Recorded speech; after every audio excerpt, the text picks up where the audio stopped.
Spoštovane gledalke in spoštovani gledalci, lepo pozdravljeni in dobrodošli v oddaji Teden v EU. Danes bomo govorili o volitvah predsednika Evropskega parlamenta, o evropskem stebru socialnih pravic ter o 5 ključnih točkah januarskega plenarnega zasedanja. Zato ostanite z nami. Volitve predsednika Evropskega parlamenta, program Malte za leto 2017, skupna evropska socialna politika in zimski ukrep za migrante so osrednje teme januarskega plenarnega zasedanja v Strasbourgu. Who will lead the European Parliament after Martin Schulz? 7 candidates are in the running.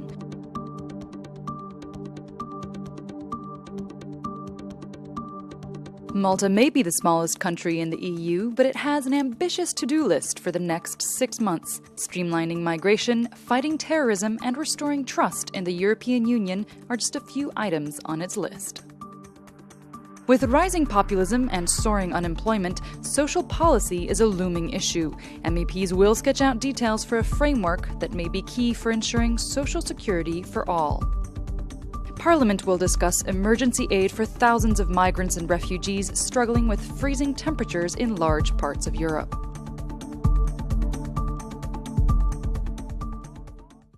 Evropski poslanci so izvolili bivšega komisarja Antonija Tajanija kot zamenjavo za Martina Schulza namesto predsednika Evropskega parlamenta po zgodovinskih 4 krogih glasovanja.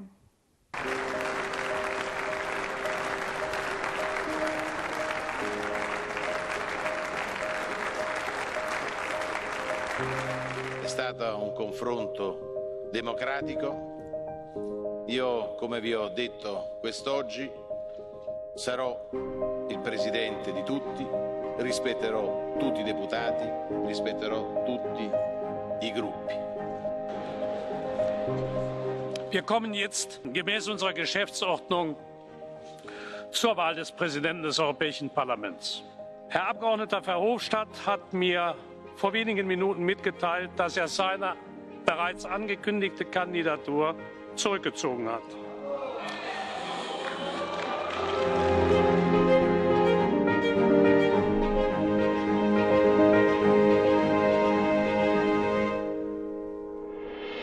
Il faut défendre la démocratie.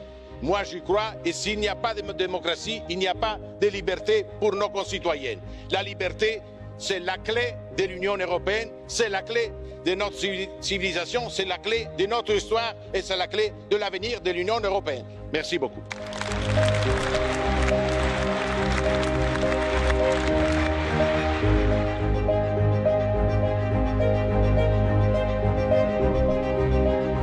Da kein Kandidat und keine Kandidatin die absolute Mehrheit der abgegebenen Stimmen erhalten hat, kommen wir zu einem zweiten Wahlgang.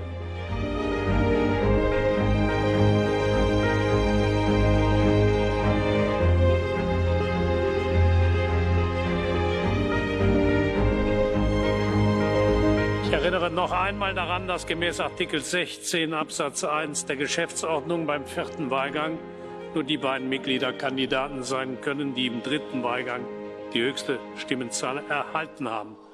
Das sind die Herren Pittella und Tajani.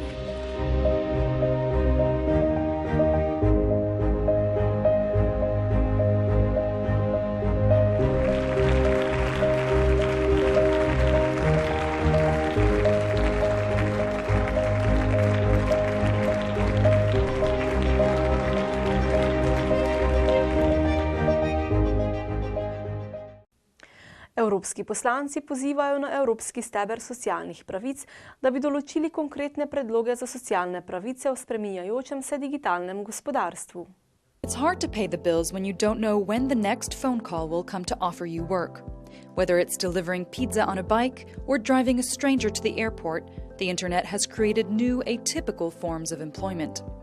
The European Parliament is calling for a strong legal framework that will bolster and strengthen labour rights in the changing digital economy. From my viewpoint, this is a case where we do need European law, because otherwise we'll have workers competing against workers and companies competing against companies between different member states. The European Pillar of Social Rights is meant to tackle long-term social challenges for a generation of young Europeans.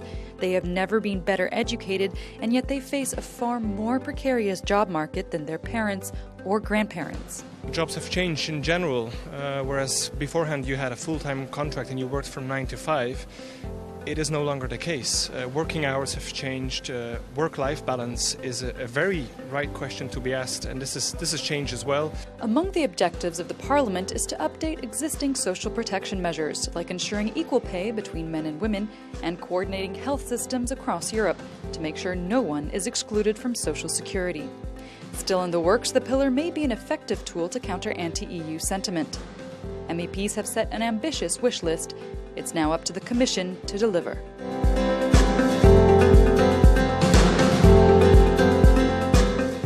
Pet ključnih točk januarskega plenarnega zasedanja. Zakonodajalci EU so izvolili novega predsednika, pozvali k nujni zimski pomoči za begunce, glasovali o evropskih socialnih pravicah in razpravljali o črnem seznamu EU, o pranju denarja in o onesnaževanju tovornega prevoza. For the first time since 1982, Parliament went through 4 rounds of votes before electing its new president, Conservative Italian Antonio Tajani. 15,000 asylum seekers are currently stranded on the Greek islands, battling a cold front with freezing temperatures.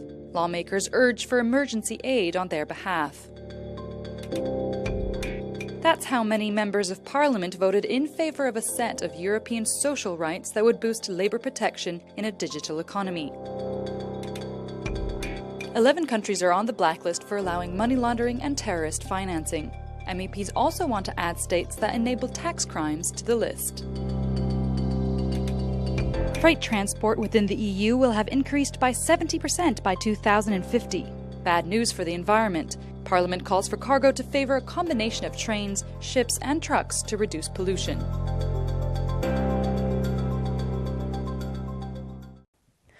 Pa smo pri koncu še ene oddaje Teden v EU. Spoštovane in spoštovani, hvala za pozornost in prijeten večer še naprej. Nasvidenja.